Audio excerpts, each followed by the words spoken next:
Hi! We're here! We're here! We're back! We're back so soon! Yeah. And to discuss the greatest Royal Rumble. Yeah, it was the greatest. It was pretty good. It was weird, man. It was weird, but it was good. This whole show was weird. I really liked it. It was, I enjoyed it well enough, but the whole thing was very odd. Yeah. It was like I was talking with Graham. I was talking with you. Yeah. And it felt like a house show, but WrestleMania. Like if WrestleMania was a house show, kind of. Yeah, it was very, very strange. Yeah. It was, like it was WrestleMania in scale with like the set and the thing over the ring and the giant matrix screens and the pyro. Pyro was back. It was so good to see Pyro again. Like everything felt huge and big. Like it felt like a show on the scale of WrestleMania, mere 3 weeks after WrestleMania. But it was, sort of presented kind of like a house show, but with all the big names. The set wasn't So crazy. weird. The set was like... It was huge. It was huge, but it wasn't crazy. It wasn't filled with stuff. Yeah. There was no like, what's the word I'm looking like, motif? There was no like theme. Yeah. Because usually with big events like this, there's a theme, right? And then all the lighting was like very NXT style, almost. Yeah, there wasn't as much lighting on the crowd. Yeah. Yeah. I liked it. This is the kind of show that I want to watch. I like that lighting style. So, well, it's Very easy on the eyes. you can thank, I meant to pull this up before, there we go. You can thank Crown Prince Mohammed bin Salman for Saudi Vision 2030, which is why this whole thing exists. Oh, really? Yeah, this is Saudi Vision 2030 Yeah. is a plan to reduce Saudi Arabia's dependence on oil, diversify its economy, I'm reading from Wikipedia, and develop public service sectors such as health, education, infrastructure, recreation, and tourism. The goals include reinforcing economic and investment activities, increasing the non-oil industry trade between countries, and increasing government spending on the military, manufacturing equipment, and ammunition. They're trying to find ways to make people care about Saudi Arabia that aren't oil, and This was presumably he's a big fan of the WWE, my kind of guy. or at least My kind of prince. like older WWE. Yeah. Because It's weird because there's definitely points in the show where you could tell that they didn't really know who was in the ring. yeah, it also like the whole show was this. I mean, the whole show was essentially a propaganda video for, or at least a tourism video. At worst, propaganda. At best, tourism for Saudi Arabia. Yeah. Right? Like, at many, many points, you've got, like, they routinely, at any pay-per-view or episodes of Raw, they'll cut to an exterior of the town they're broadcasting from, right? And anytime it cut to Jeddah, Michael Cole is always there talking about how progressive and forward-thinking and liberal this town is. And it's like, you aren't allowing women wrestlers. In fact, the Saudi Sports Authority issued an apology because the WWE aired an ad for Backlash that had women's wrestlers in it. Yeah. And said that they would not allow women's wrestlers to perform or even be shown again if the WWE did further stuff in Saudi Arabia. So it's like, this is really weird. It's very, very strange. So yeah, everyone, all the women's wrestlers stayed home. Yeah. They got paid as if they were on the show. Okay. So they got a big pay-per-view payday for it. Yeah. Sami Zayn was not on the show. Yeah. Is that because? Because he is of Syrian descent and is a big, that does his big like Sammy for Syria charity thing. Yeah. And they don't like Syria much. Nope. It's Look, there were some definite black marks about this event. Yeah, it's really, there's some strange things. It's unclear, like I was looking for it, I can't find exact confirmation if WWE was like, maybe you stay home, or if he was like, I'm not doing this show. It's that I don't know. I hope he got paid too. I hope so. I mean, on the bright side, I guess. I feel bad for Arya Davari. We'll talk about that We'll get to that. But I mean, like, at least the Raw and the SmackDown after the show, like, I guess last week, the women main evented. Yes, so there was that. They did. And the Raw and SmackDown afterwards, like, pretended a whole bunch of this didn't matter. Yeah, that's true. It was like, yeah. So that's. I mean, we've been joking in the lead up about like, wow, man, how much oil money is WWE getting for this? And I mean, that's why, right? It is like, it's a weird choice, but I think it's because they do have like WWE does have a very large audience, a very large global audience. Yeah. And the best way to like try to promote your country is get it out to a global audience. Yeah. You know, and it's like, you know, like you're not gonna. Most sports are not going to be able to do that, but it's like, hey, why don't you come do a WrestleMania in Jeddah? So here we are. So live from the King Abdullah International Stadium in Jeddah, Saudi Arabia, and brought to you by the Saudi General Sports Authority.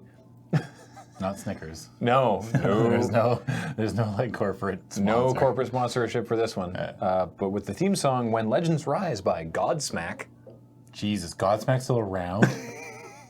You can't be the only one that just thought that, right? Yeah. They still making music? Or is that a song from like 99? That song came out on April 27th. Oh, jeez. Yeah. I mean, shout out to all the Godsmack fans out there, I guess. Yeah. All right. Anyway, it's the Greatest Royal Rumble. Why is this event called the Greatest Royal Rumble? Well, because it will also, apart from literally every title match under the sun that men compete in, it also features the largest Royal Rumble match the WWE has ever done. Yeah. Typically it's 30, as we talked about a couple episodes back. Yeah. They did one 40-man Rumble, which of course I loved because I just like the Royal Rumble. Yeah, you got more of it. Yeah, and that was Alberto Del Rio won that one. Oh, really? Yeah, they don't really talk about it much. No? But this one is 50 people. Surprisingly, nobody who was involved in matches earlier in the night was in the Rumble. Oh, yeah. So it's like, how are you going to find... Well, they found a couple fillers. They found some people. There were some fillers. Exactly. Even I was like, who? Yeah. Because I didn't... Dude, there was a couple entrants that I was like, oh, this is dire. Mm-hmm. So, yeah, let's go through it, I guess. Who's going to start us off? Who's going to be the curtain jerker at the Greatest Royal Rumble? Some young up-and-comers. Yeah, some NXT boys, maybe. Named Triple H and John Cena. Dude, the crowd was so into this match, though, because I knew who John Cena was. I'm pretty sure 9% of the crowd was there to see John Cena.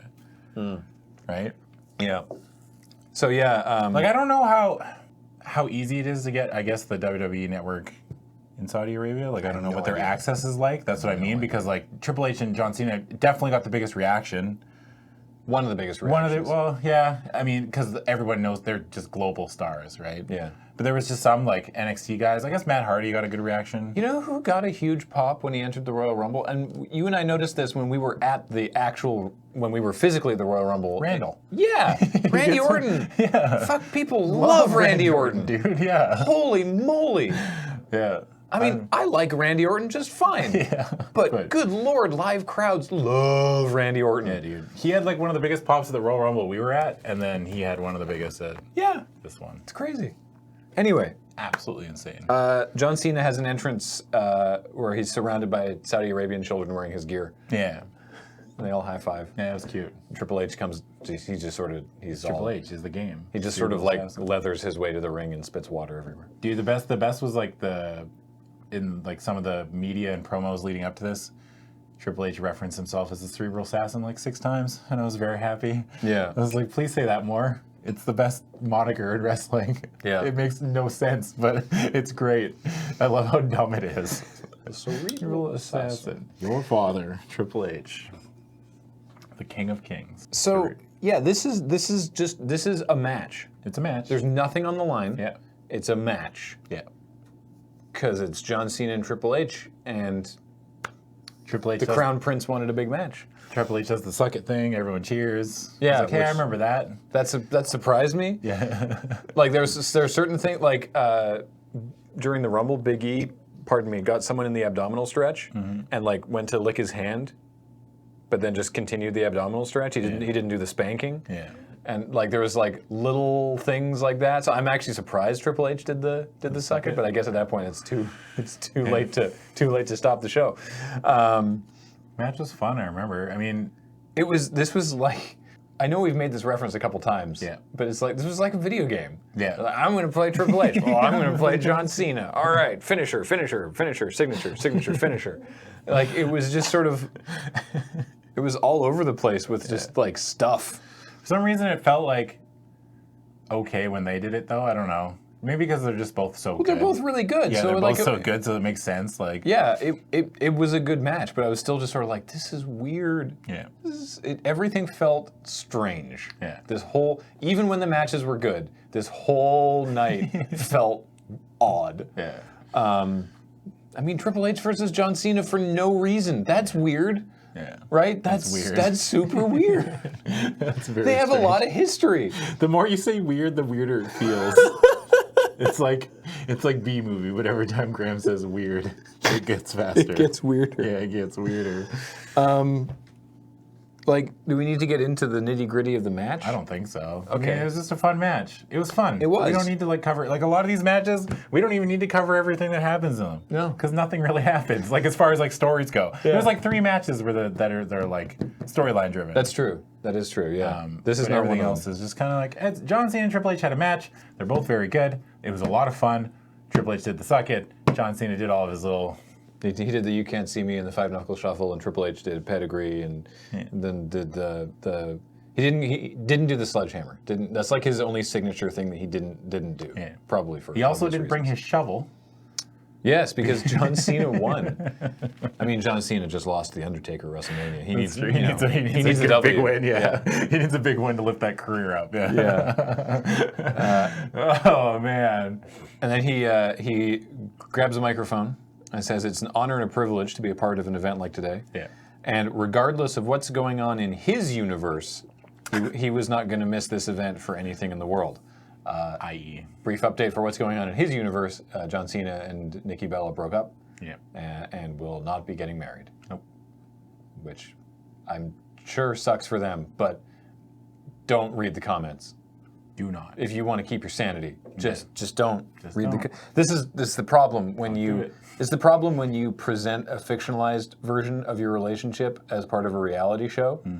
Is that people can't differentiate between what's on the reality show and what's like spun up and made more dramatic for the reality show, and what's like what could be real. Yeah. And so there was even a tabloid article with like a quote from Brie Bella, who's like, you know, like I'm gonna like deck John if I see him or something, and then she posted to her on Instagram. She's like, I never said that, nor would I ever. John's great. Yeah. You know, like.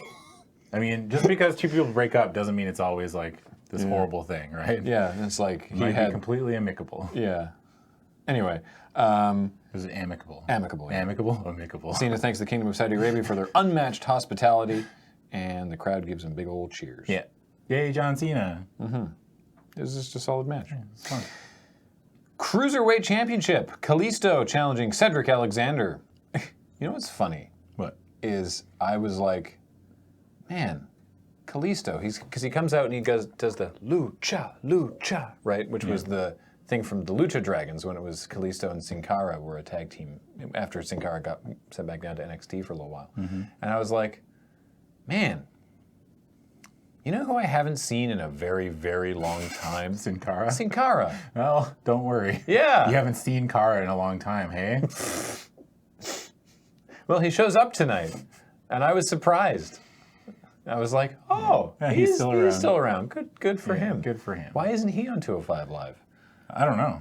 Because they've got two other luchadors, right? They've got Grand Metalik, and I don't watch the show. I don't know who else. Grand Metalik is the only one I can think of. Anyway. The other one, God, what was his name? I can picture him too.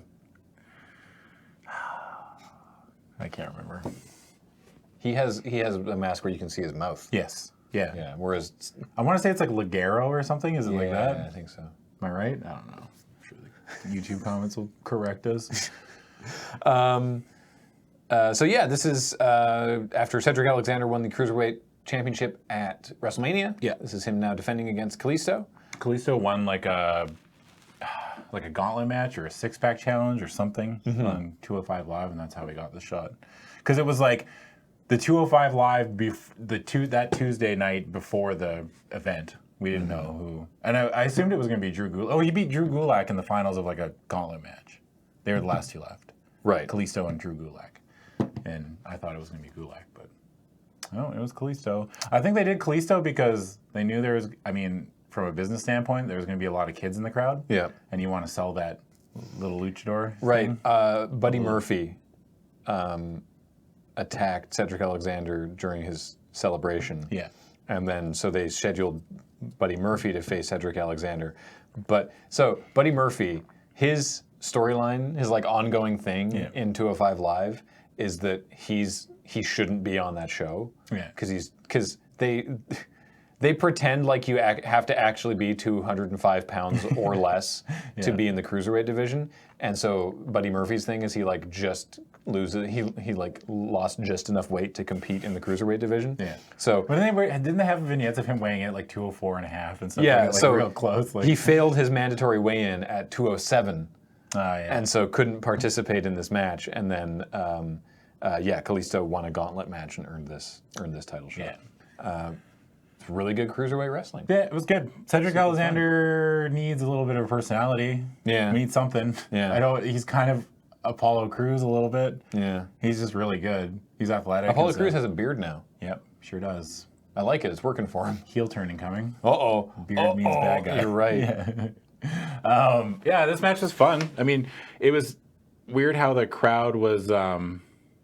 The crowd wasn't like super into it at the beginning, and then Kalisto just kept doing the lucha thing over and over again. And it's just like he did a good lucha thing. He did a good lucha thing. Yeah, yeah. So that got the crowd into it and got them chanting and cheering and stuff. And Cedric Alexander, is the lumbar check his finisher? Yeah, yeah. Kalisto went for the Salida del Sol, and he countered it into a lumbar check. It was pretty cool. It was pretty sweet. Yeah, super sweet. Next is the Raw Tag Team Championship. Ah, yes. Matt Hardy and Bray Wyatt versus The Bar. Yeah. If The Bar wins, they go back to Raw as champions. Of course they do. Why is that? Okay, I don't know why that's written here. You showed me a great video of Reby? Oh, Reby Hardy doing like they showed off a new doorbell that they had. Oh my God, yes. She posted something to, this is Matt Hardy's wife, posted something to her Snapchat, and she's like, I just installed the most epic doorbell, and she pushes it and then goes inside, and it's like one of those like Bluetooth things that plays like it can play audio that you put in, and so it's playing like this ding dong dong dong dong dong, like it's playing like a normal sort of doorbell thing with a voice clip of Matt Hardy going, "I knew you'd come," and it's pretty great. Yeah, it's so ridiculous. Are you willing to call Matt Hardy the greatest character actor in wrestling? I mean, he certainly commits. Yeah. I mean, there's definitely been people who have committed to the bit over the years. Taker's probably the greatest. Goldust, honestly, has committed to his terrible thing. Even Stardust, like Cody Rhodes committed. Yeah. But I mean, like, Matt Hardy's up there. I think he might, give it a couple of years, he might be tied with The Undertaker. As far as like the greatest character actor. It's also that like, you can sort of see the inspiration for where those other things came from. Yeah. I cannot tell you where Matt Hardy pulled this character from because it makes no sense. Yeah. But yeah, after working together to help Matt win the Andre the Giant Memorial Battle Royal at WrestleMania, Matt Hardy and the now cleansed Bray Wyatt, after being cleansed of Sister Abigail by falling into the Lake of Reincarnation, just please accept what I'm telling you and move on. That fucking sentence is my favorite. They are now a tag team, and they are challenging The Bar for the Raw Tag Team Championship. Wrestling really is a sports anime. That sentence like really drives it home. Yeah. It's like, we've cleansed him of the evil spirit of Sister Abigail. I just love, I love how into Bray Wyatt Matt Hardy is. Yeah. Right? Like there's a bit where I can't remember what move was it going to be. I can't remember. I think it was Cesaro was going to do something, and then Bray was in the corner and did his crab stand up where he's like upside down. Yeah. And Cesaro was like, huh. And Matt Hardy's on the apron being like, yes, look. Aha, he did the thing. Like, I know that we talked about him doing that once before, but he's just sort of like, he's like really excited. Yeah. He's so great. Man. Well, I mean, also the shitty thing about this event was we knew a lot of the winners beforehand just by simple... Just sort of logicking logic, it out. Logicking it out. Although we thought we knew that for WrestleMania, and I mean, for most of them, most of the title fights, you could kind of. Yeah. There's a couple that we weren't sure. It made sense here for Matt and Bray to win because they're still in Raw. Yeah. And Sheamus and Cesaro got moved to SmackDown. It'd be weird if they just put both tag titles on the same brand. Well, they said if the bar wins, then they just stay? Raw keeps them. Yeah. Right. Yeah. I forgot about the Superstar shakeup. That's why I was confused by that line there. So. Yeah. But no, Matt and Bray win with a wheelbarrow twist of fate. Yeah, that's their new finisher. I don't know what they call it, but it's pretty cool. I think it's pretty sweet. I think they've just been calling it a modified twist of fate. The crowd's super into the delete chant too. Yeah, it's really nice. And they came up with such a great tag team name. The Deleter of Worlds, isn't it? The Deleters of Worlds. Yeah, yeah, it's pretty great. Yeah. So yeah, your winners and new Raw Tag Team Champions, Matt Hardy and Bray Wyatt. At Raw. When was this event? Last Sunday? Was it a week ago? It was Friday. For last Friday? Yeah, so like a week ago? Less than a week ago. Oh, okay. It was a week ago tomorrow. Okay, so yeah, Raw, like this, they're doing the thing where, I guess they had a backstage segment during the Royal Rumble that I think that was just a WWE.com exclusive. Mm-hmm. They had Matt Hardy show up and talk to Jeff Hardy. Yeah. About their expedition of gold. Of gold. Yeah, it was pretty great. It's like Jeff Hardy knows that Matt loves this character a lot, so he just plays along. Yeah. I think you talked about that. Yeah. He's just kind of like he's humoring his brother. Yeah. But yeah, it's like every April got to win these tag team belts. Yeah, he's like every April I win a title. Yeah. Yeah. He's like, yes, yeah, that makes sense. It's like your brother had a nickname for you and he really loves it and you don't. When Matt calls Jeff Brother Nero. Yeah. And is like he's moved on from that nickname, but you still humor him. Like, yeah. It's like yeah. Only he gets to call me that. Yeah. And nobody else can call me Brother Nero. Yeah. They show a video package of Jinder Mahal with one of the shortest U.S. title reigns. Because Jinder Mahal won the title. Oh no, he won it at WrestleMania. Yeah. Okay. So it was only like a week. I guess it wasn't. I guess it wasn't that short. But he, there was this weird sort of like do-si-do where Jinder Mahal got drafted to Raw and brought the U.S. title with him, and then that night immediately lost the title to Jeff Hardy, who then got drafted to SmackDown. Yeah. And brought the U.S. title with him. So this is Jeff Hardy as U.S. champion defending against Jinder Mahal with Sunil Singh. I will give you no money if you can guess who won this match. It was Jeff Hardy.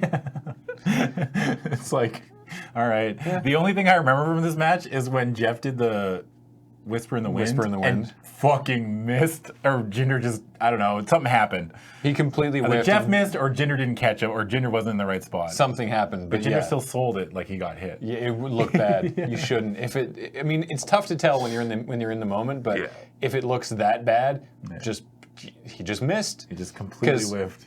You should just pretend like he missed, because Jeff whiffed it, and Jinder was like, oh, falling over. And it's like, oh man, come on. These are the times when I'm like, someone's like, see, wrestling's stupid. And I'm like, yeah, you got me. Yeah, yeah, you got me. Fair enough. Wrestling's fake. Yeah, so Jeff Hardy won with a Swanton Bomb. I guess one of the Singh brothers is still injured, because there's only the one, Sunil. Is it Sunil that's the only one that's around right now? Yeah. I assume the additional Singh will be back at some point. Yeah. Then it throws to the kickoff panel for some reason. There's a weird intermission. I know that they'd said they talked about that there might have to be like an hour-long intermission for a mandatory prayer break. That obviously that obviously didn't happen. That's a certain time of day, though, isn't it? Yeah. Can they just plan around it? I think this was just if that's what this was, they obscured it very well. This was just sort of like they threw to the kickoff and did a backstage bit and showed some videos, and then they came back. Like, I'm not sure. It certainly wasn't an hour. Yeah. So, yeah, we go to the kickoff panel. Commentary was having a lot of fun. It cut back to Corey and Michael Cole, and they're like, "Where's Byron Saxton? Oh, I don't know. Oh, wait, now I know. He's over there." Because he was over on the kickoff panel. Oh, yeah. With, by the way, King was there. Yeah. JR was there. Yeah, it was sweet seeing JR there. Apparently there was like specific people that the Crown Prince requested. Oh, really? Yeah, there was, because he's like a fan of a certain era of wrestling. I'll give you 3 guesses what the era is. Yeah. If King and JR were there. Yeah. Well, I mean, they didn't get Hulk Hogan, who I believe was requested. Yeah. So rumors are Yeah. that among the requests that were I not never heard any of these, so. yeah, among the requests that were not fulfilled Yeah. were Hulk Hogan, the Ultimate Warrior, and Yokozuna.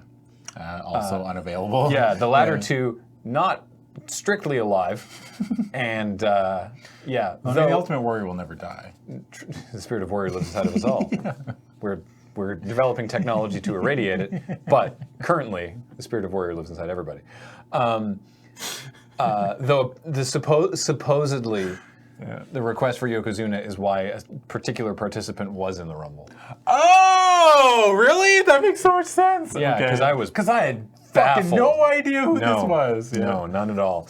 There was a backstage. Man, that makes sense. There's a backstage video segment with. Man, I love wrestling so much. There's so much weird shit that happens, right? Like, give me Yokozuna. I'm like, how about just another sumo guy? How about a different Yokozuna? So yeah, Jericho is being interviewed backstage by Mike Rome, who he still thinks is Tom Phillips. Yeah. And then he starts putting people on the list. He's like, you can't trick me, Tom. It's pretty great. He puts Mike Rome on the list, the cameraman, the sound guy, and Ed Koskey all make the list. Yeah. Chris Jericho's the GOAT. Yeah. Changed my mind. He's I don't think he's 100% ring ready in this. Maybe not. On this particular. Probably not, but he I mean, he looks a little softer than he usually does. I mean, he's a busy man. Yeah. I'm cutting him slack because the crowd, I couldn't hear there was certainly not a pop for the list that I could tell. No. I popped for the list. Yeah. But I mean, like, that's what I meant. Like, I don't know how up to, like, I don't know what their access is like to the modern product. yeah, Right? I assume the network. But I mean, is like, they available. sang along to, like, I think they sang along to Seth Rollins' theme, so they've got to be up to date, right? Like the Burn It Down Oh part. yeah. That's what I mean. Like, I just don't know. Yeah, they obviously It know the seems modern weird. stuff. I guess like, they just have different tastes. Like, maybe the list just isn't, maybe they don't get it. Like, it's just like, yeah. Next is another tag team championship match. The Usos challenging the Bludgeon Brothers. I was really happy about how brief some of the matches were. Yes. It made the event feel less of a slog. Because it was 5 hours, this event. 5-hour event. But I thought it was going to be like 3 hours. I don't know why I thought that, but I thought it was going to be like a normal pay-per-view.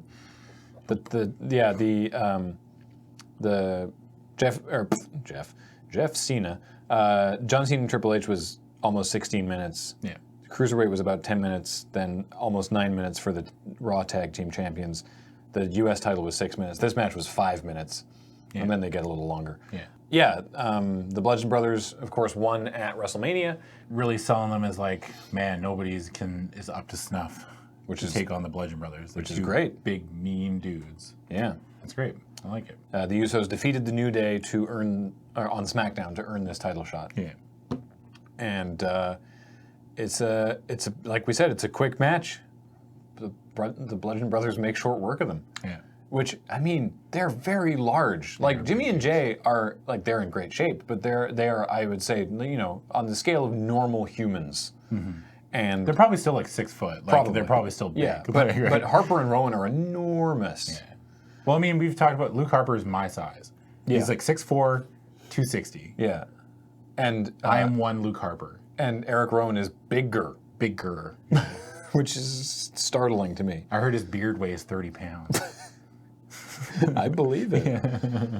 Yeah. He's gonna pull. I'm waiting for him to pull a mallet out of his beard. That'd be great. So yeah, they hit a full Nelson power bomb. Yeah, that's their thing. It looks deadly. Yeah, it's awesome. And I really like the Bludgeon Brothers. I know a lot of people don't. They find them boring. But I don't know. I just like the fact that they're just two big dudes and that's it. Kind of thing. Boy, oh boy, oh boy. What a match here. WWE Intercontinental Championship ladder match.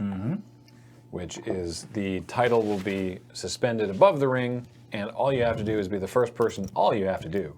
All you gotta do. The only Simple. thing is be the first person to set up a ladder, climb up, and pull down the title, and then you win. It's a match for idiots. And this is Seth Rollins defending against Samoa Joe, who's back.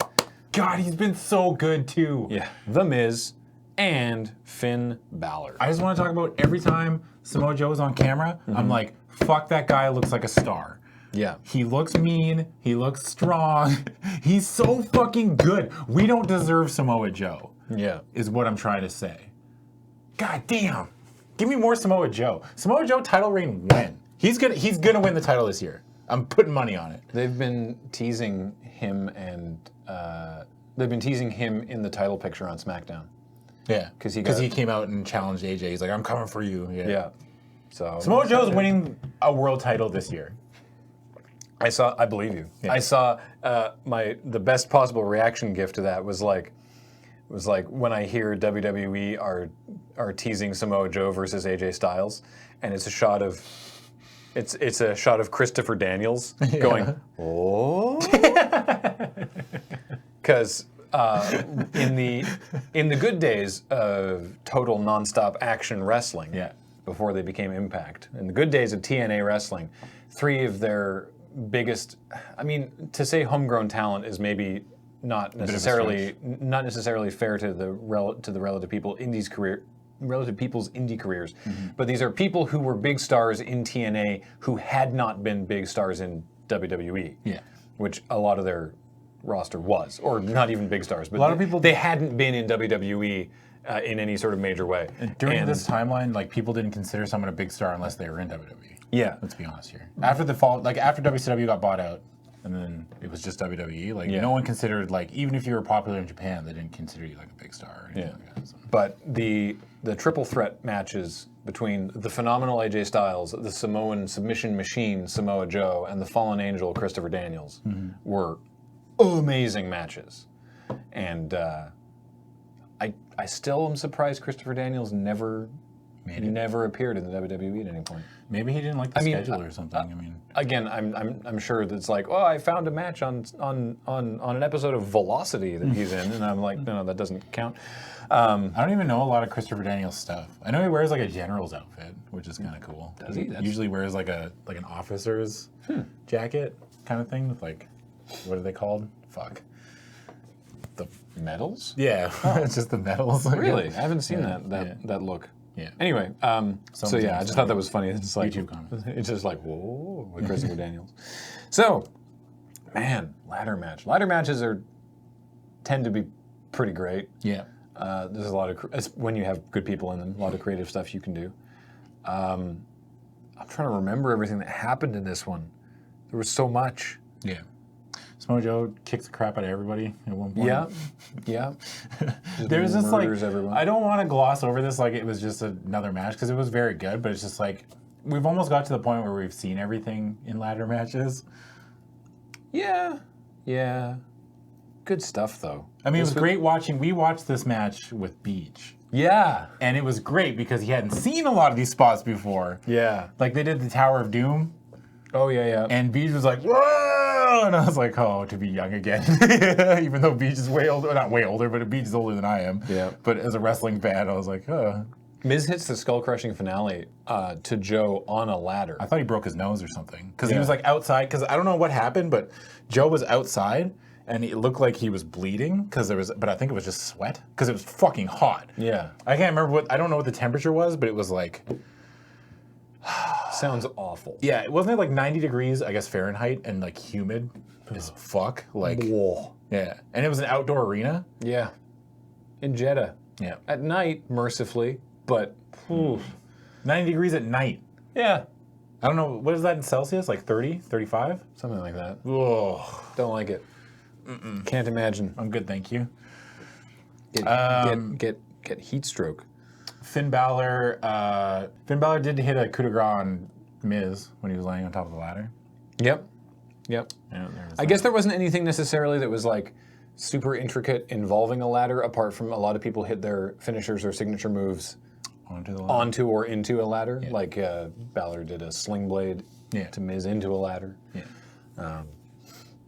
The finish was really cool though. Mm-hmm. Joe hits a Uranagi on Balor and starts climbing the ladder, but Balor knocks the ladder over, and then Balor starts climbing the ladder, and then from downtown, Seth Rollins just like springboards off the ropes, lands halfway up the ladder, and like zoop, just zips up awesome. on the other side of the ladder, but like zips up ahead of Balor and just goes like dook and grabs it. It's not often that they do a finish like that. Well, the springboard was sweet, but I want more finishers of like two people going to grab it at once, because usually it's one person. Yeah. And the ring is clear, and then they climb up and grab the thing. But this was like, it felt like they were just scrapping over it, kind of like, oh, I'm going to grab it quick from you. It was sweet. I really like this ending, and I don't know how that ladder didn't fall over when Seth jumped on it. Yeah. I have no idea. I guess thanks to the weight of Balor being on the ladder, I suppose. Okay, this was weird. So they show a video package of a WWE training camp in Saudi Arabia. They did, because WWE does these training camps all the time, and they were like, well, we're in Saudi Arabia, so, let's run tryouts and see if people, can come and try out to be potential future WWE superstars. So there's like Matt Bloom being interviewed and showing Mojo Rawley. Yeah, Mojo Rawley, and they're showing a montage of everyone. Also outdoors, also in the middle of the day. Yeah. Showing a montage of everyone doing their things. Yeah. And then it comes back to the ring, and Mike Rome, the interviewer, is in the ring with 4 people from the training camp who supposedly are now in sort of early trainee contracts. Yeah, like developmental contracts. Yeah.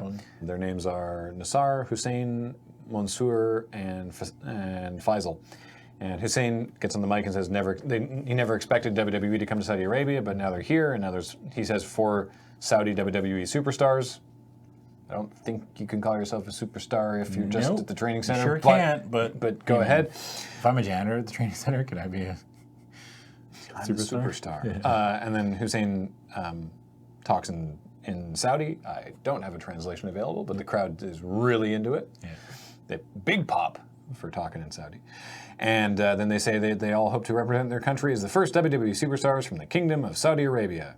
And then they are immediately interrupted by Arya Daivari with his brother Sean Daivari, who is waving the Iranian flag because they're Iranian. And they come into the ring. The crowd loudly boos them. They say these athletes are pathetic. They are wannabes. Real athletes like the Daivari brothers come from the strongest nation in the world, Iran, which gets a huge boo. Yeah. Sean, I saw a great tweet of like WWE trying to start World War III over here, because it's like, Sean says some things in Iranian, and then there's a big fight. The Daivari brothers get sent out of the ring, and then all the Saudi trainees pose. Yeah. Arya Daivari had to apologize for this because, not the WWE asked him to, but basically a bunch of Iranian WWE fans were like, what the hell? You went out there and made us all look like assholes. Yeah. And, so his thing, which is, again, his defense is correct, is like, I'm playing a character, and my character's an asshole, and I went out there and I was told to be an asshole. Yeah. Like you do on any scripted show. Yeah. And then now he's shut down his social media because people are very upset at him. And you got to put that separation in there. I don't blame Arya Daivari at all. I think this was a dumb segment. Yeah, it was like, very dumb. It's just so, it's like, you go to their country, you have this deal with Saudi Arabia, your guests there, and then you're like, I know what we'll do. you know what they'll love? We're going to send out some Iranians to be shitty at them, and then we'll beat up the Iranians. It's like, it's just so... 1980s. 1980s. It's really... Yeah. I don't know. It's not the kind of thing I enjoy as much. Nope. WWE Championship, a WrestleMania rematch. Yep. Rematch of the dream match. AJ Styles defending against the now crotch shot obsessed Shinsuke Nakamura, who honestly, despite the repeated ball shots, has been so entertaining as a heel. So, I think he's really starting to find his groove. Oh my god. He's like this. He's weird, Yakuza, psychotic, unpredictable, like, it's like, I don't want to be in a room with this man. I know that... I don't know what he might do. I mean, I know that that's kind of the character he played in New Japan, because he was a heel in New Japan. I didn't watch enough of his stuff, but that's...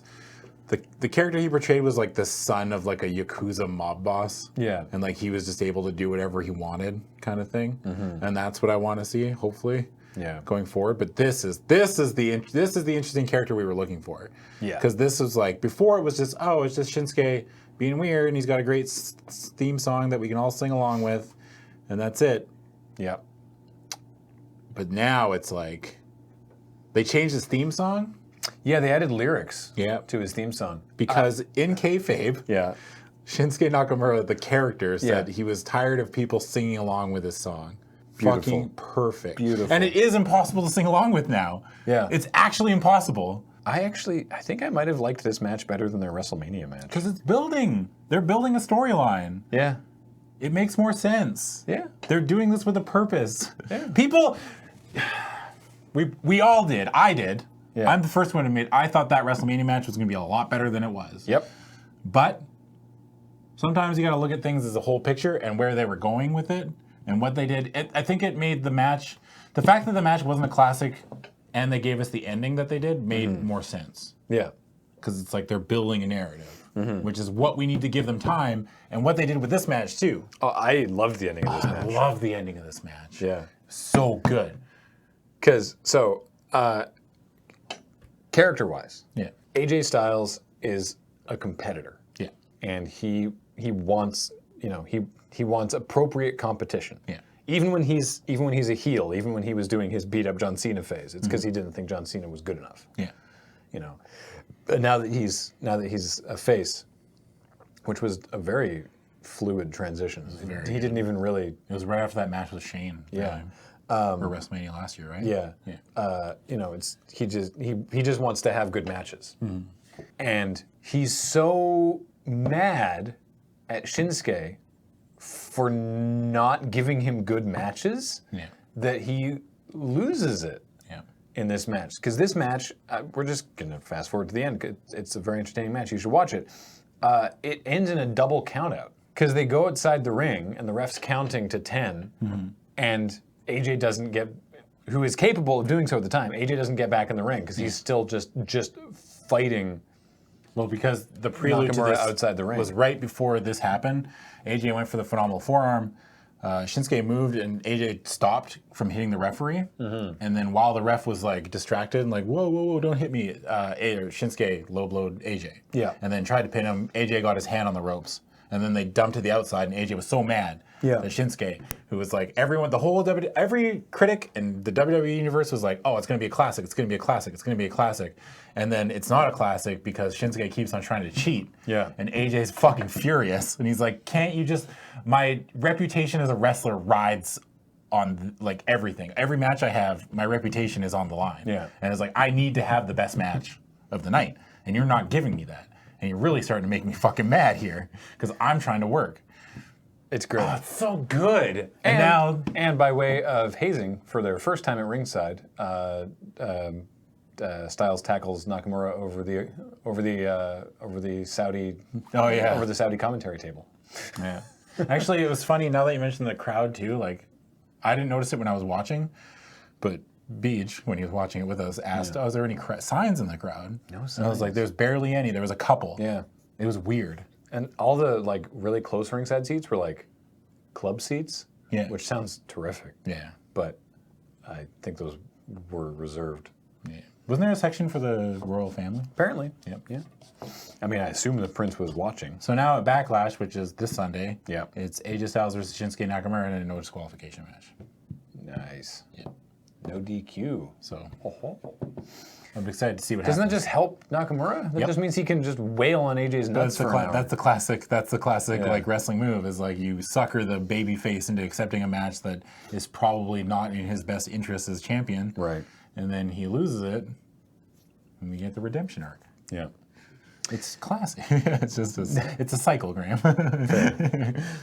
Next, a casket match.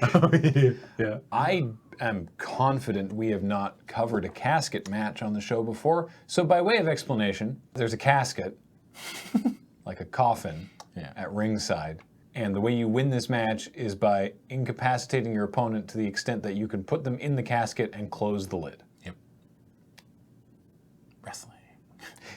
The Undertaker, who's always involved in casket matches. Has there ever been a casket match that no Undertaker? Probably. I don't think so, but I mean, Kane. oh right, Kane could have had a casket match with somebody. Casket matches through history. There have not been that many. The Undertaker defeats Kamala. Yokozuna defeats The Undertaker. The Undertaker defeats Yokozuna with Chuck Norris as special guest referee. And when was that again? Survivor Series? Survivor Series 1994. Fuck. I didn't guess the year, but Wow. I remembered the event. Yeah. Undertaker defeats Kama. Yeah. The The Undertaker. Supreme Fighting Machine. Kama. Yeah. That was also The Godfather. The Undertaker defeats Kama. Yeah. That's two back to back. The Undertaker defeats King Mabel. Yep. Goldust defeats The Undertaker for the Intercontinental Championship. Yeah. Shawn Michaels defeats The Undertaker for the WWF Championship. Yeah. The Undertaker versus Kane to no contest after both men destroy the casket from the inside. Okay. The Undertaker defeats The Rock. Midian and Viscera defeat Triple H. It must have been during the corporate ministry thing. Or the, Probably. That not was the corporate ministry, but the ministry at least. that was SmackDown from September '99. Midian. Midian had the naked thing. Yep. Kane defeats Triple H. Yeah. Randy Orton and Bob Orton Jr. defeat The Undertaker. Yeah. Undertaker defeats Mark Henry. Undertaker defeats Mark Henry. Undertaker defeats. That was 2 years apart, by the way. It was Undertaker defeats Mark Henry in 2006 at WrestleMania, and then Undertaker defeats Mark Henry on Monday Night Raw in 2008. 2 years apart, and it was Mark Henry. Undertaker defeats Chavo Guerrero. The Undertaker defeats The Big Show. And Daniel Bryan defeats Kane Oh. I didn't know Daniel Bryan had a on casket an match. episode of SmackDown in 2015. Huh. Yeah. There were 3 in TNA. Really? Yeah. D'Lo Brown defeated Sonny Siaki. Abyss defeated D'Angelo De Niro, and Mr. Anderson defeated Bully Ray Dudley. Weird. I thought they'd all have Abyss in them. You would think so. You would but think so. Abyss's signature match is the Monsters Ball. Oh, okay. Which is just a no DQ match? Okay, here we go. Now I want to know. I've never seen a Monsters Ball match. Okay, I need to look this up just to I'm make. sorry, Ben. No, I need to make sure that I get this correct. The key premise of the match is that all contenders, because it's usually multiple people, are sequestered alone in a locked room without light, food, or water for 24 hours before the match. This stipulation is intended to induce extreme feelings of aggression in the competitors. Once released, they fight one another in a no disqualification match with the use of weapons encouraged. That was way better than I thought it was going to be. That's so amazing. Yeah, they don't talk about that stipulation anymore. Now it's just a street fight. There's this drinking game I always wanted to play called Possum. Not Possum, sorry, Hermit. And it's the same, it's not the same idea, but when you said lock, that you each take like a 12-pack or a case of beer with you into a room, and no cell phones, no electricity, no electronics. Okay. You sit in the dark, and the first person to finish their 12-pack is the winner. You sit in the dark by yourself. I always found it funny. I never did it. That doesn't sound fun. Yeah, it doesn't sound fun at all. But it's like the last person has to do like a bunch of shots or something, like, you know what I mean? Like the last person out. Wow. So yeah, Monsters Ball. But yeah, Abyss has been in 46 of the 48 Monsters Ball matches. And Possum is the same thing, but you do it in a tree. You climb up a tree with a 12-pack of beer and you can't come down until you finish it? Yeah. Who makes these up? I don't know, man. Probably Australians or Kiwis. I would guess Kiwis. That would be my guess. All right. They have possums in New Zealand? Well, they call... What do they call the wine bags? Goon bags? Goon bags. Yeah, that's Australian. And they used to do... I heard a game where they like put it on a clothes hanger. Yeah. And you spin it. Yeah. And whoever it lands on has to drink from the goon bag. It's called the Goon Tree. I'm not kidding. That's great. I didn't know how to name. It's one of the clothes hangers that's just like a stick with 4 things out from it. Yeah, and then like the string between the You spin it. Yeah. Take a hit on the Goon Tree. The next Loading Ready Live segment. The pre-record. So, did we mention that it's Rusev in this match? Not yet. Undertaker We got too busy versus Rusev. It was Rusev, and then it was Chris Jericho, and now it's Rusev again. Yeah. It doesn't matter. All I heard about that, too, was we talked about this, was that Chris Jericho was in an interview, and he's like, yeah, I got a text from WWE, and they're like, you want to be against The Undertaker? And they're like, yep. And then he got a text a couple days later, like, you're not fighting The Undertaker anymore. He's like, okay. There's no, like, conspiracy or, like... We assume it was like a visa issue with Rusev. Yeah. So that's the most likely culprit. So yeah, Undertaker, who just returned from parts unknown after a year From Death Valley. the whole retirement thing that we talked about in the WrestleMania thing, to squash John Cena in 5 minutes. Who do you think's going to win this match? Undertaker wins this match. Yeah. But it's a match. It's was a lot of fun. It wasn't a complete squash. Yeah. I marked the fuck out when I saw the casket, by the way. Yeah. I was like, this is cool. And you know what the best thing about the casket was? It had like dents and nicks on it. Yeah. It looked beat up. It was so great. Like this was a 9.5 minute match. Yeah. Like this actually went for a while. It was fun. Yeah. Aiden English did some great work. How much fun do you think he had? He's like, I get to be in a match with The Undertaker, and all I get to do is just be scared of him. Yeah. I made a bucket list of totally, mostly unachievable things, or mostly achievable, but the one thing that is completely unachievable for the most part is I want to be in the ring when The Undertaker makes his entrance. Yeah. How cool would that be? Yeah. I was rewatching the best 30 minutes of my life. I was we can't show a clip of this, but I was rewatching his entrance at, I think it was WrestleMania. I can't remember, but they used the Johnny Cash song, "Ain't No Grave." And it was like, "Ain't no grave can hold my body down," right? That's and it's like this, like the percussion sounds like chains being dropped on wood. Yeah. And I was like, man, it was amazing, and I wish they'd used that. When was that from? As WrestleMania at the Georgia Dome. I don't know. I don't remember. If you look at the video of that entrance on WWE's channel, they replaced it with his normal theme. But if you can find it on find it on other channels on YouTube, and it's awesome.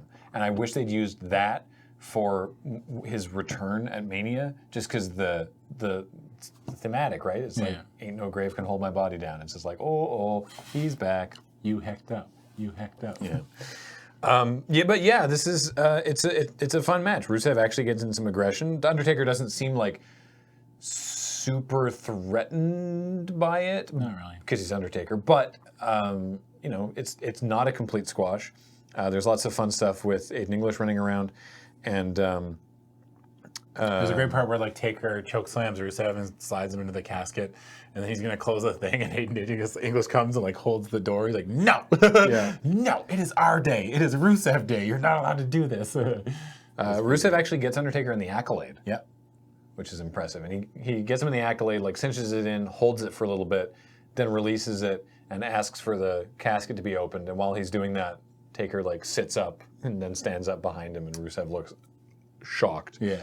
And then Undertaker hits him with a choke slam, throws him in. Aiden English tries to distract him before he can close it, and gets a tombstone pile driver for his troubles. Yeah. And then Undertaker rolls Aiden English into the casket as well and closes the lid on both men. Great, dude. I can't imagine how much fun that was for both of them. I know a lot of people are like, oh, Rusev loses all the time, but I think this is one of the instances where it's just like, fun. Yeah. I get to be in a match with The Undertaker. Yeah. That's so rad. The Universal Championship match. Brock Lesnar with Paul Heyman defending against Roman Reigns in a steel cage. Yeah.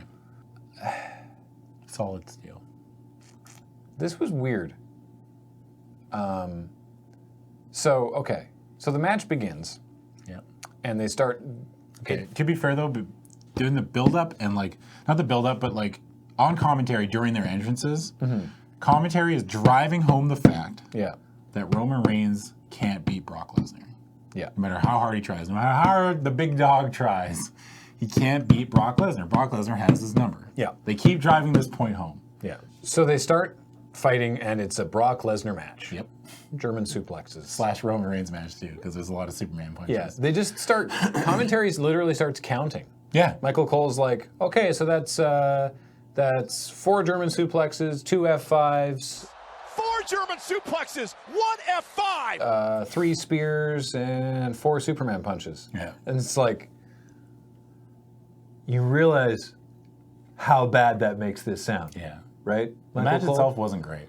Like, you realize giving a running list of, like, here's all the finishing moves they hit does not make it sound like a fun match. Yeah.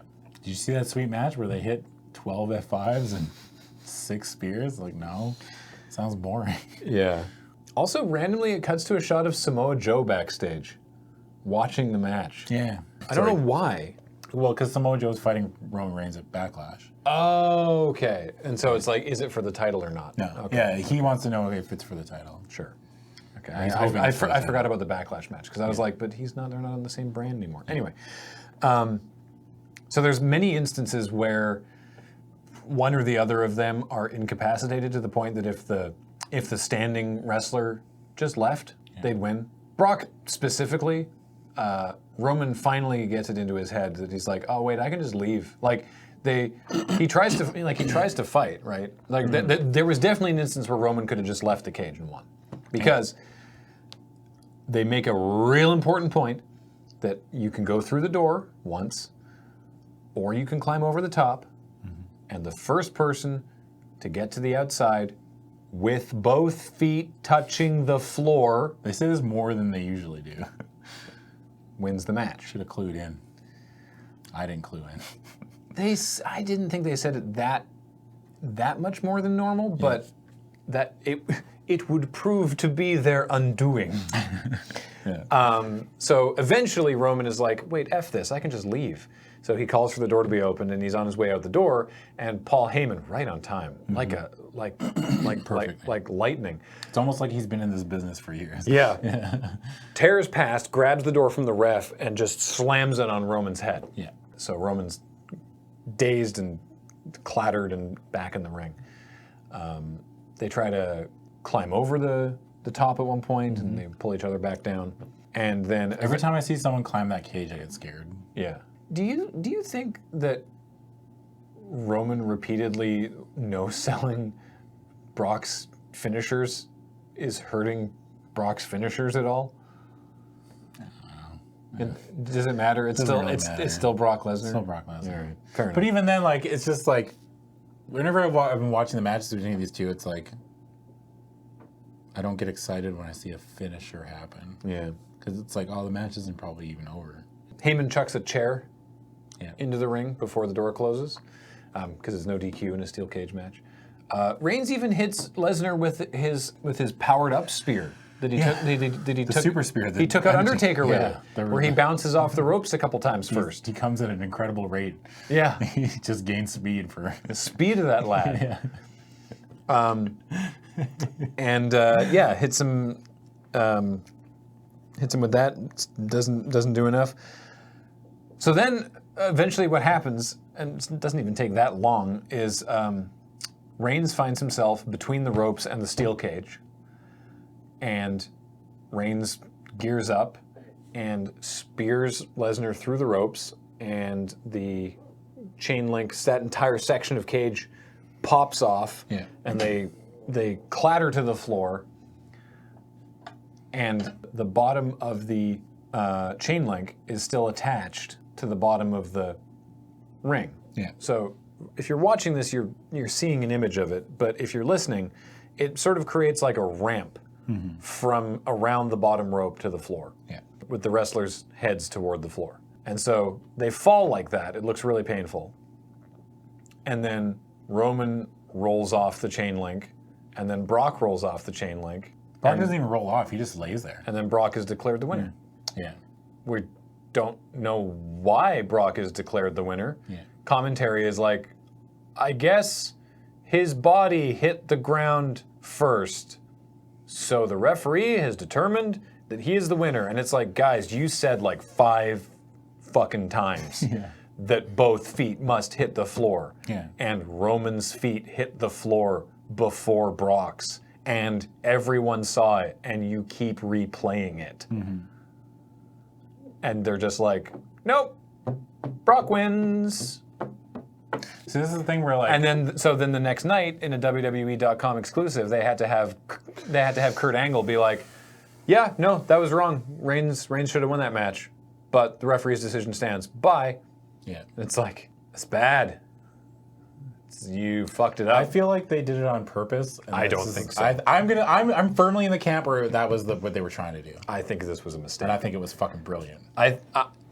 I think I loved the ending to this match. I think what they were trying for is that Reigns literally and figuratively has Lesnar on the ropes and thinks he's just gonna bang him into the chain link and then pin him or something, and then he's sort of like too strong for his own good or whatever, and knocks them both out of the ring. If the chain link had come off entirely, then Brock's feet would have hit the floor first, no problem. And then they would have been like, oh yeah, Brock won. You did that, Roman. You helped Brock win. Yeah. You know? And I'm actually positive that's what they were going for. Yeah. But because the chain link landed in this weird ramp and then Roman rolled off before Lesnar did, and then they had to be like, I'm firmly in the camp of I don't think they would have done that. Roman was that was what the ending was supposed to happen. I don't think so. That having them do that bit with Kurt Angle where they were like, "Yep, yeah, we all saw it," but I think that says to me that this was not intended. I am firmly in the camp that this is their way of trying to build sympathy for Roman. Well, yes, but I think it was meant to go down the way I said. Yeah. Where But I know I'm in the camp that this is the way they meant to do it, and this is how they're building sympathy for Roman. But both would have built sympathy for Roman. The other way would have been believable. Yeah, but I think this is the way they're doing it. Huh. Yeah. Because Roman was like, he's never beat Brock, and then he actually does beat Brock, and they're like, nope, you didn't beat Brock, or like, nope, Brock wins, and then Maybe. yeah. Okay. Oh boy. Let's see how quickly we can go through this. I've got 25 minutes. Okay. It is time for your main event, the greatest Royal Rumble. Yeah. 2 superstars will start in the ring. Every 90 seconds, another superstar will enter. Superstars are eliminated by going over the top rope and both feet touching the floor, or not, because fuck it. And the winner. Now, if you win the normal Royal Rumble, you get a championship, you get a title shot at WrestleMania. Yeah. But what do you get for winning the greatest Royal Rumble? You get a Title very shot at the greatest WrestleMania. you get a very large and impressive trophy Yeah. And a belt. and a championship belt. Yeah. What? Yeah, it's pretty sweet. You get a championship belt, like a title belt, like all the other. What? I don't know if you have to defend it or anything. Well, no, because like Did you challenge someone to a battle royal match? Monday on Raw, spoil the winner. I almost said Reigns. Reigns isn't in the match. The next night, not next night, but the Monday on Raw, Yeah. the winner didn't have the belt. Yeah. It's gone now. Yeah. It was here for this night only. But it looks like a title. It looks like this is them trying to make it look impressive. Yeah. It's really silly. It looked great. The belt looked really cool. It was like styled like it looked like the crest of Saudi Arabia, and it was like gold metal on a green leather. Like it looked really cool, but why? What's the purpose of this? Especially if they're just like makes it feel special. Especially if they just no sell it. They're just like no. Like I would have expected the winner to at least have it with him. Yeah, you'd think Hornswoggle would have had the title with him on Monday. Yeah. Good old Hornswoggle. Spoiler alert. You think we're joking. I mean, about him winning, yeah, but... All right, entrant number 1, Daniel Bryan. Yeah. Daniel Bryan. Entrant number 2. Man, he took an ass whipping this match, too. Oh. Entrant number 2, Dolph Ziggler. So Daniel Bryan and Dolph Ziggler will begin. Yep. They fight. Everyone got much more of an entrance than they do at a typical Rumble. Which is, like, obviously the first 2 do, but subsequent people got more entrances. Daniel Bryan and Dolph Ziggler fight. Yep. Number 3, Sin Cara. We seen him. Yeah, I was like, oh, all right. He's still alive. He looks bigger than he used to. Yeah. Not in an out of shape way. Just bigger shoulders and yeah. But every Sin Cara is a different Sin Cara, right? No two see the same Sin Cara. But this one you can tell because he has a tattoo on his shoulder. Yeah, no, this is the one who's been Sin Cara for some years now. Yeah. Ziggler eliminates Sin Cara pretty quickly. Actually, Sin Cara does some pretty sweet moves. To be fair, I was like, oh man, I haven't seen this guy. I haven't seen him in forever. How much do you think they get paid for this? A lot. Just to be in it? I'm pretty sure the WWE got like $200 million for this. If you're listening to this podcast, I'm looking at the camera with a shocked expression on my face. Now, maybe that was just for their ongoing, because they're going to do other stuff with the Saudi Sports Authority in the coming years, but... $200 million? This is an expensive show to put on. You got to get all the crew and all the people there, and you got to pay everybody, and then, WWE... They still probably make like $100 million, right? Oh, yeah. I mean, I'm no businessman, but I'm assuming. Ziggler eliminates Sin Cara. So, yeah, I was like, Sin Cara. If someone came up to you, Graham, and was like, hey, here's I guess I shouldn't delay time. You've got someone. No, it's fine. Someone's giving you $200 million, and they're like, put on a show. Would you just be like, fuck. Like, I would have to be like, I need to take like several $100,000 and give that all to someone who knows how to do this. Oh yeah, you just out like you would outsource I'd be like, it. I will be the creative mind, and I'm gonna hire people who actually know what the fuck they're doing. Yeah. For $200 million, you can do that. Yeah. That's a good point. Damn. It's okay. So I was like, oh, Sin Cara, I haven't seen him in a while. That's interesting, and that's gonna be a running theme. Like Daniel Bryan and Dolph Ziggler are like the most current, active, notable people for some time. Yeah. In this Rumble. Number 4, Curtis Axel. Yep. No hate on Curtis They Axel. even played his music, his old music. His music. Yeah, it's his music. Yeah. Formerly of the Miztourage, Curtis Axel. They've been doing this great bit on Raw with Curtis Axel and Bo Dallas where they're trying to get like Finn Balor and Seth Rollins, or to join Finn Balor or Seth Rollins and then both of them. Yeah. Like they tried to be part of like the Shield, and then they wanted to be the Balor Club or the Bullet Club. And then they approached Seth and Finn, were like, hey, we could be the 4 Horsemen. And they're like, nah, hard no, my friend. Yeah, that's a pass. Yeah. Number 5, Mark Henry. Yeah. Who... Somebody gonna get their ass. He did just retire and then go in the Hall of Fame, but he's coming out of retirement for one last match. Yeah. Maybe he wins if he ever gets to the ring. Took a while. He eliminates Curtis Axel. Bryan and Ziggler are still there. They're trying to fight off Mark Henry. Number 6, Mike Kanellis is back. It's the greatest. Isn't that the song? I think so, yeah. So Mike Kanellis, Maria Kanellis. Yeah. They debuted some time ago, and we talked about SmackDown. Yeah. And then very quickly after the debut, they found out that Maria was pregnant. Yeah. And then Mike was like, well, if we're going to have a kid, now's a good time to address the fact that I'm super addicted to painkillers. And even Maria doesn't know that, so can I go to rehab? And they were like, yes. They were like, yeah, absolutely. You get your ass there now, young man. And that was very good of him. yeah, apparently it's been it was pretty rough for a little while, but he's back. He's like, I'm 10 months. He's 10 months off it, and apparently feeling great. And they have their kid now, and now he's back in the ring. Good for him. And gets eliminated immediately. Yeah, can't win them all. No, it's a. They think he might have broken the record, but he didn't. There's a clip where he's overjoyed that he did not break the record. Yeah, to have the Wasn't there fastest one Royal Royal Rumble where elimination. Vince wanted Titus to break that record and then he didn't? He fucked it up. I can't remember. There's a rumor that Vince was super mad about it. Santino Marella still holds the record. Yeah. Number 7, Hiroki Sumi. Yeah, remember when we talked about we needed a sumo wrestler in this match? Yeah. Don't know. I have no fucking clue. No. I've never heard of this person before. No, he's a sumo. He's a sumo wrestler. He trained with Akebono, who had that sumo match against The Big Show? Big Show. This is a guy who this is not him. This is Yeah. he trained with him. Mm-hmm.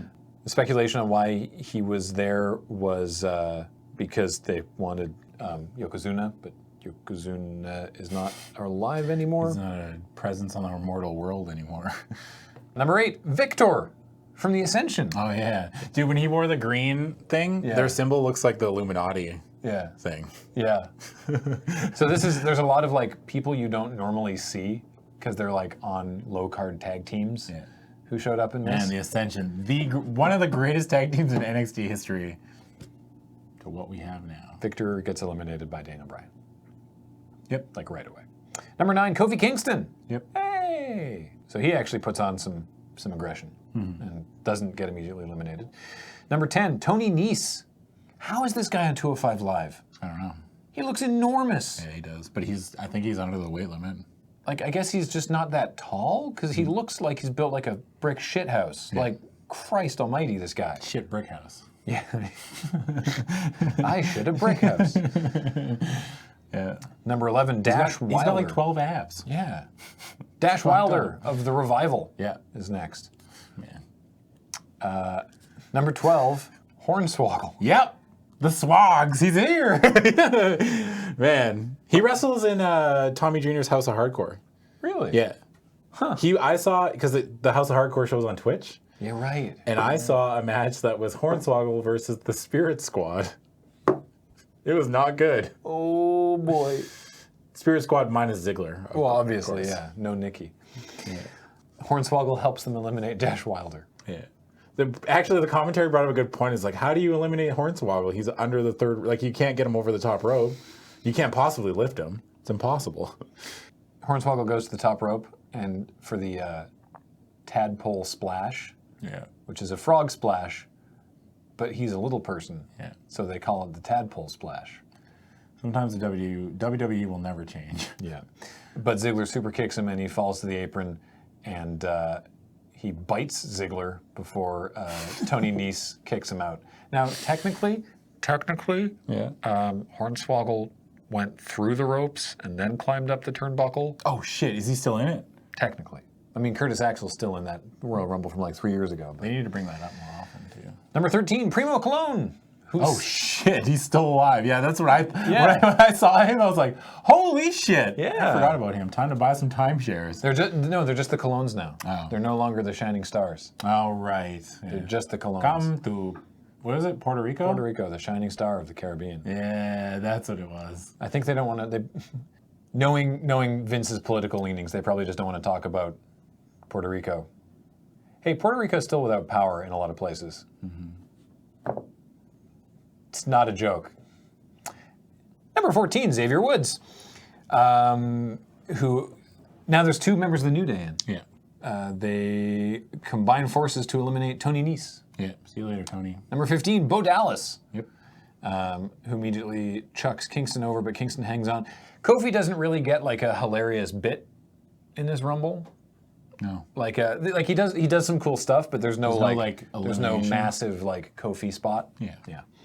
Number 16, Kurt Angle Yep. in the Rumble. The general manager of Monday Night Raw and Hall of Famer Kurt Angle. Yeah. former Olympian. The crowd's into the "You Suck" chants. Yeah.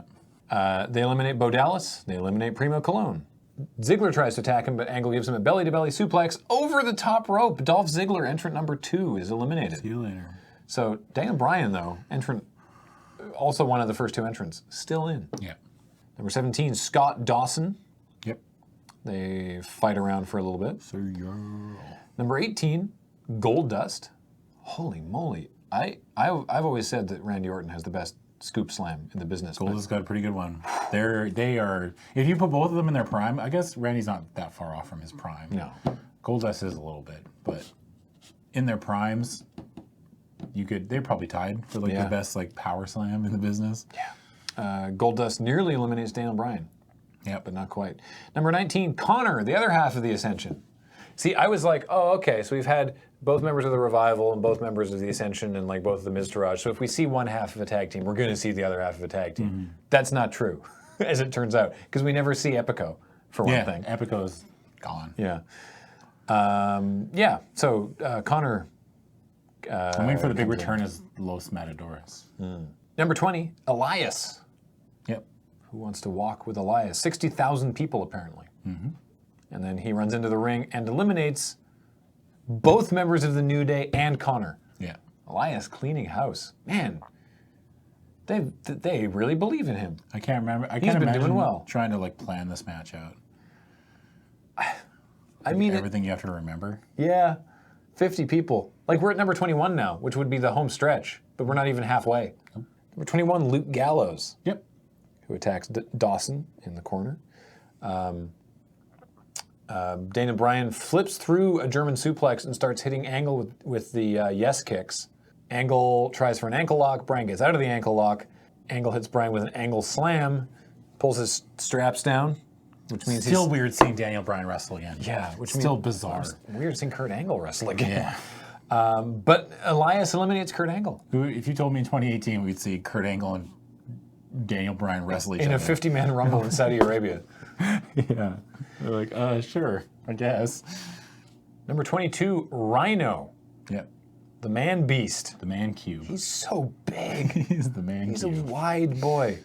I tweeted this. I was just like, this must have something to do with the requests for like Yokozuna and Ultimate Warrior and stuff. Because it's like, this Rumble, it's not just the biggest in terms of like number of participants, but just the average physical size of the participants. Like there's a bunch of NXT folks as well who are just big lads. Big dudes. I was just like, I said, I can't sustain my increasing awe at the size of these lads. Yeah. Because everyone who enters is a more absolute unit than the previous competitor. Keep getting bigger.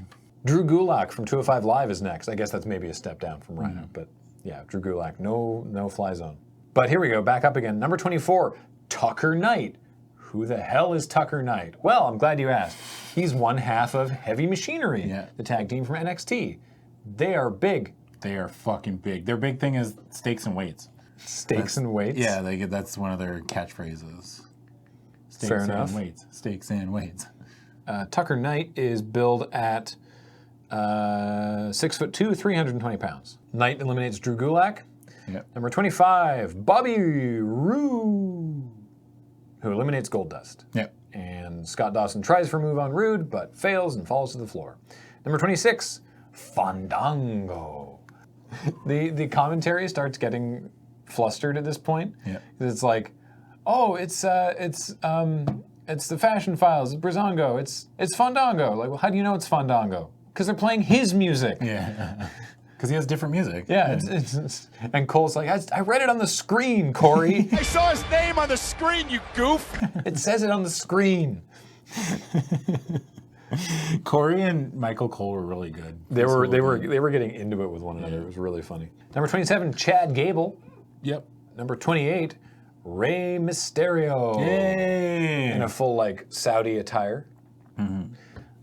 He likes to do themed. Does Ray have like costumes. a contract now, or is this another one-time appearance? I have no idea.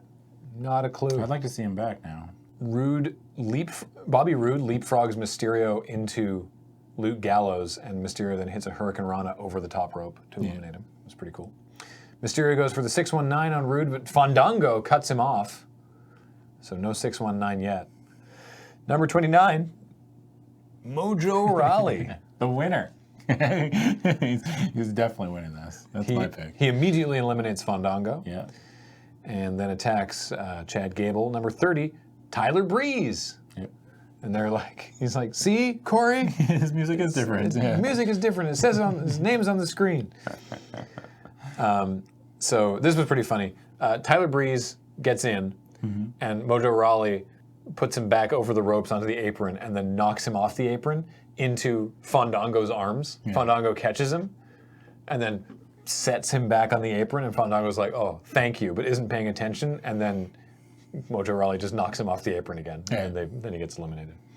It was a funny bit. That was our Kofi Kingston spot. Basically, yeah.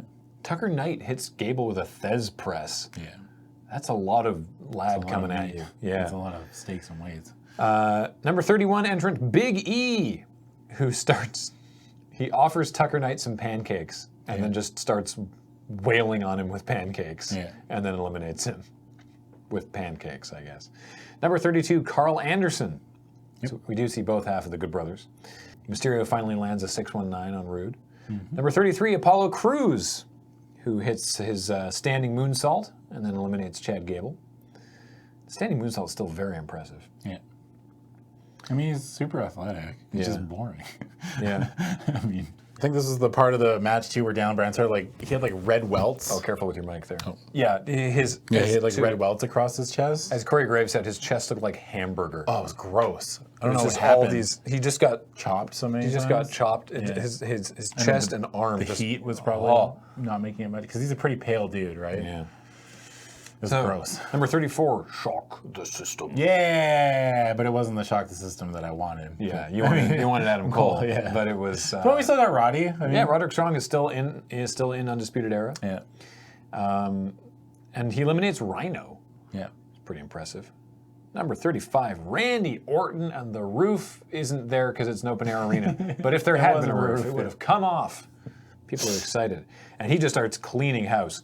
Carl Anderson, Mojo Rawley, Apollo Crews, bam, bam, bam, out. Yeah. Number 36, Heath Slater, who nearly eliminates Elias. Yeah. Number 37, Baba Tunde, right? I was like, oh, yeah, Baba Tunde. Yeah. Who? Yeah. Well, Baba Tunde Ayagbusi is Polish. 6'10", 355. Yeah, real big. He was on the Minnesota Vikings for a little while, at least in the preseason, and he played in the Polish Football League and the German Football League, and now he's in the WWE, and he's absolutely enormous. Yeah. So this is why I was like, they keep putting all the big lads in. Yeah. Number 38, Baron Corbin. Yeah. Another very large person. I'm surprised Lars Sullivan didn't make it in this. Yeah, actually, it's a really good point. Yeah. Or Killian Dane. Yeah. But yeah, Baba Tunde towering over Baron Corbin, which is no small feat. Yeah. He hits Mysterio with a deep six, which obviously looks great, because it always looks great when he does it to tiny people, comparatively tiny people. And Corbin wails Bobby Roode with the clothesline and eliminates Bobby Roode and Roderick Strong. Yep. Number 39. Yeah. Titus World Slide. Your boy Titus O'Neil. I don't know if this is on purpose or not. No, this was not on purpose. It was not on purpose? No. Okay. Titus O'Neil comes down the ramp, trips on the mat, catches his foot, and because he's got so much momentum, he trips forward and just slides under the ring. He just disappears under the ring. You can see just the bottom of his foot. And then he awkwardly skirts back out and then climbs up in the ring. And commentary... Corey loses his mind.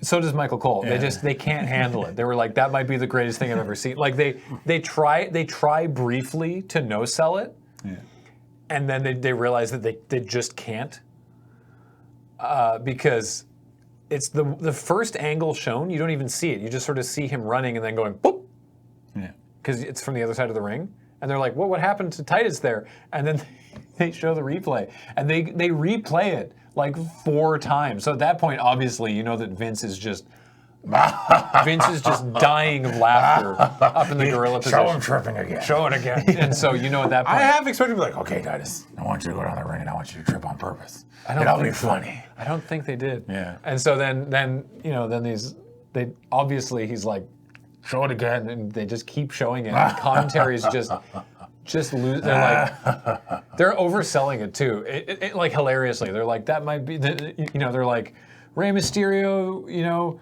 lasting 62 minutes. Shawn Michaels winning from, you know, going like bell to bell. This might be the greatest Royal Rumble moment I have ever seen. Man, and now they're doing this storyline where like Titus O'Neil just trips on things at Raw. Like, Are they Titus, actually? Yeah, Titus Worldwide had like a confrontation with, I can't remember who it was, but he was standing on the apron and he just all of a sudden went whoop and just tripped and fell over. That's his thing now. They did have an interview with him backstage where they were like, you know, like, so do you know what happened? And he was like, well, you see, you know, my plan was that I would put people into a false sense of security. Everything went.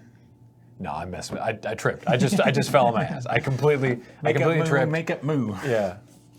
And then Baron Corbin. Make $1 million move. You know, he's like, but I hope that, you know, like that inspired people in the same way that I always want to, you know, get back up and keep on fighting and, you know, like keep on following your dreams, because his whole thing is he's really positive. And then Baron Corbin comes over and he's like, you know what would have been a lot more inspiring?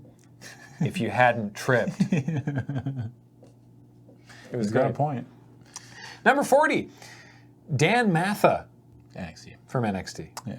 He's a big lad too. He's another big guy. But they're just talking about Titus. They're like, oh, and Dan Matha's here. Anyway, Titus tripped again. Can we show the replay? Show the replay again. Number 41, Braun Strowman. The biggest of lads. Yes. The laddiest of bigs. He gets in the ring and goes face to face with Babatunde. Yeah. And you're like, boy, he's a large guy. Yeah. But Strowman eliminates Babatunde and Dan Matha and Big E and Heath Slater. And everyone else who's still in the ring tries to eliminate Strowman, but he's holding on. Number 42, 10.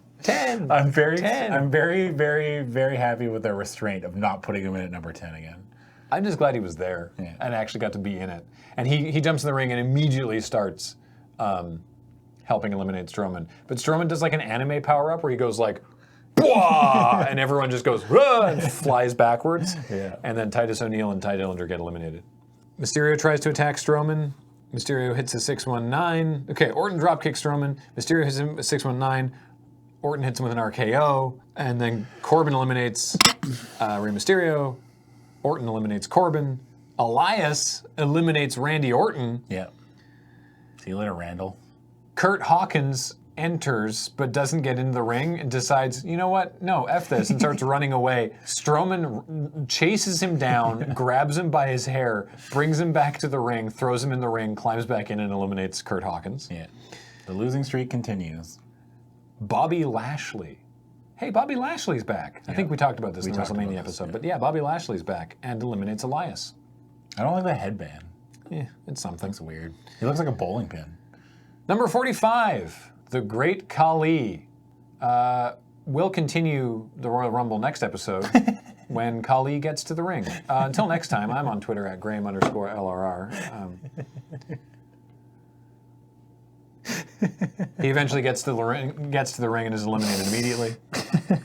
He's a literal giant in like the classic sense of like there's something wrong with him hormonally, and his knees are fucked. Yeah, I feel bad for the Great Khali, but gotta get that payday.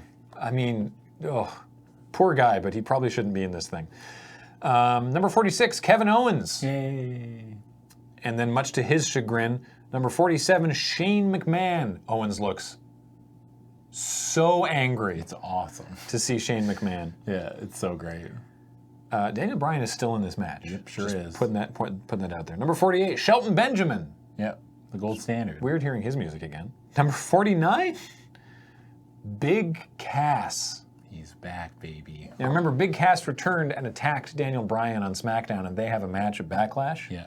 So Daniel Bryan is like, come on, get in the ring.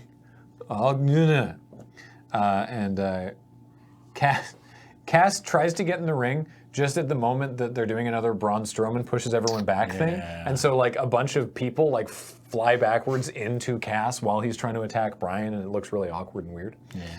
Oh, and then Shane hits Strowman with a coast to coast. Yeah. Shane, stop. Yeah.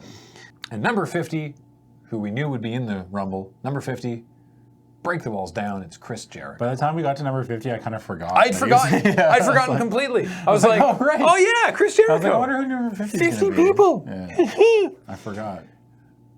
Now Kevin Owens looks terrified. Yeah. It's pretty great. His former best friend. Jericho eliminates Shelton Benjamin. He puts Owens in the walls of Jericho. Jericho taps out. That doesn't do anything, but he does tap out. Cass hits him with a big boot. I mean, Owens taps out. Yeah, sorry. Owens, sorry. Taps. Yeah. Owens taps, but tapping out doesn't do anything in this match. Yeah. He just taps. Brian tells Shane to he's like, go to top rope. We're going to do a thing. And then Strowman grabs Shane off the top rope and choke slams him off the turnbuckle through the announce table. It's fucking nutty. Yeah. It's pretty crazy. And then Strowman eliminates Bobby Lashley. Yep. Jericho tries a code breaker and gets eliminated. Mm-hmm. Kevin Owens gets sent over by Braun Strowman. Strowman's just knocking people down. Yeah. So we're down to Braun Strowman, Daniel Bryan, and Big Cass. Daniel Bryan's been in this match for like an hour and 20 minutes or something like that. Something ridiculous. He definitely broke Ray's record, which is not surprising because it was a 50-person Rumble. Big Cass, obviously, to generate heat for their match, eliminates Daniel Bryan. Yeah. This was great, actually. This was a Daniel Bryan not winning the Rumble that totally works because they have a match coming up. Yeah. And Big Cass is being just a massive petulant butthole, so it totally works. And Cass then, speaking of being a butthole, wastes his time mocking Daniel Bryan, out yelling at him outside the ring, completely ignoring the Strowman problem behind him. The Strowman problem. It's like the trolley problem. Yeah. It's like on this track, I can make fun of Daniel Bryan, but on this track, I die. I guess it's both. No, on both tracks I die. Yeah. But on one track I get to make fun of Daniel Bryan. Yeah. Is Braun Strowman the train? Yeah. Yeah. He's not finished with you. He's not finished with choo choo. Strowman puts Cass over the top rope, and then just wiggles it to repeatedly crotch Big Cass, and then he just boots him off and eliminates him. And your winner, Braun Strowman. Yep. And then Chairman Vince McMahon and member of the Saudi Sports Authority or the government, it's actually not clear. It's not, I don't believe it's the prince. No. Because I was looking at pictures and it's not the same person.